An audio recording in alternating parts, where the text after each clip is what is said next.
Assembly ఎన్నికలకు YCP సిద్ధమవుతోంది. ఎన్నికల్లో మరోసారి గెలిచి అధికారంలోకి వస్తామని ధీమాతో ఉంది వైసీపీ. సీఎంగా మరోసారి జగన్ ప్రమాణ స్వీకారం చేస్తారని తాడేపల్లి కేంద్ర కార్యాలయంలో బోర్డులు ఏర్పాటు చేశారు. మరో 72 రోజుల్లోనే జగన్ సీఎం అవుతారని బోర్డులు పెట్టారు. ఏపీ ముఖ్యమంత్రిగా రెండోసారి జగన్ ప్రమాణ స్వీకారం చేస్తారన్నారు ఎమ్మెల్సీ అప్పిరెడ్డి. ఇది ప్రజలు నిర్ణయించిన తేదీ అన్నారు ఎమ్మెల్సీ. జగన్ అమలు చేసిన సంక్షేమ పథకాలే ఆయనను గెలిపిస్తాయంటున్న అప్పిరెడ్డితో మా ప్రతినిధి రాఘవేంద్ర ఫేస్ టు ఫేస్. వెనుక ఉన్న ఆలోచన ఏంటి, ఎందుకు బోర్డుని ఏర్పాటు చేశారని మనతో మాట్లాడడానికి పార్టీకి సంబంధించి ఎమ్మెల్సీ అప్పిరెడ్డి గారు ఉన్నారు. వారిని అడిగి మరిన్ని తెలుసుకున్నాం. సార్, ఏంటి బోర్డు ఉద్దేశం ఏంటి, ఎందుకు ఏర్పాటు చేయాల్సి వచ్చింది? ఆంధ్ర రాష్ట్రంలో ఉన్నటువంటి ప్రజల ఆలోచనలు ఆకాంక్షలకు అనుగుణంగా రాబోయే రోజుల్లో జగన్మోహన్ రెడ్డి గారు రెండో మారు ముఖ్యమంత్రిగా ప్రమాణ స్వీకారం చేయబోతున్నటువంటి అంశాన్ని బోర్డు ద్వారా తెలియజెప్పే కార్యక్రమాన్ని తీసుకున్నాం. అప్పుడే 72 రోజులు అని పెట్టి, అంటే నిన్న 73 రోజులు మొదటిసారిగా పెట్టారు, ఈరోజు 72 రోజులు. ఈ డేస్ సంబంధించి ఏంటి, ఏమన్నా టైం లైన్ పెట్టుకున్నారా ఏంటి? దాన్ని జరగబోయే ఎన్నికలకు సంబంధించి అంటే ప్రజలు నిర్ణయించినటువంటి ముహూర్తం, ప్రజలు కోరుకున్నటువంటి ముహూర్తం మరో 72 రోజులు ఉంది. 72 రోజుల తరువాత ఈ రాష్ట్రంలో జగన్ అనే నేను ముఖ్యమంత్రిగా ప్రమాణ స్వీకారం చేయబోతా ఉన్నారు. వెరీ షార్ట్లీ షెడ్యూల్ రాబోతుంది, ఎన్నికల షెడ్యూల్. మీరు కొద్ది రోజులుగా చెప్తున్నారు వైనాట్ 175, 25 అని చెప్తున్నారు.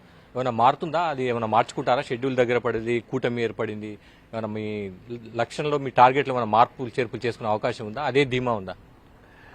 వైఎస్ఆర్ కాంగ్రెస్ పార్టీ టార్గెట్ మాత్రమే కాదు, అది 175కి 175 అనేది వైఎస్ఆర్ కాంగ్రెస్ పార్టీ మార్కు అది కాదు. ఇవాళ ప్రజలు కోరుకుంటా ఉన్నారు, ప్రజలు ఆశిస్తా ఉన్నారు.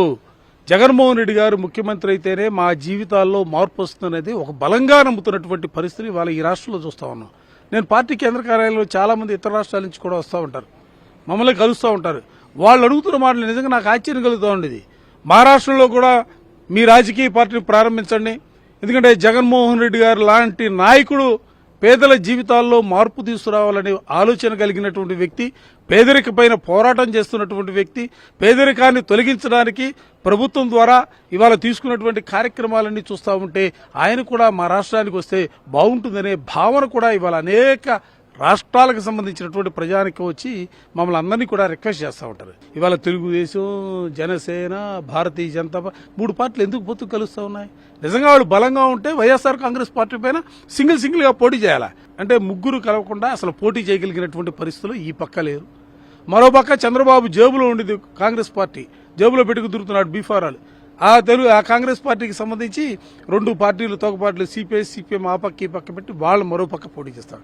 అంటే ఈ రాష్ట్రంలో ఉన్నటువంటి ప్రాంతీయ పార్టీలు, దేశంలో ఉన్నటువంటి జాతీయ పార్టీలు అన్నీ కూడా కలిపి జగన్మోహన్ రెడ్డి గారికి వ్యతిరేకంగా కూటమి కట్టి ఇవాళ పోటీ చేస్తున్నటువంటి పరిస్థితులు ఉన్నాయి.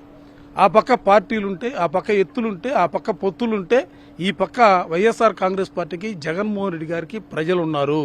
ఇటువంటి వాతావరణం నాకు తెలిసినంతవరకు భారతదేశంలో ఎక్కడ కూడా ఎప్పుడు చూడాల, మొట్టమొదటిసారిగా చూస్తా ఉన్నాం.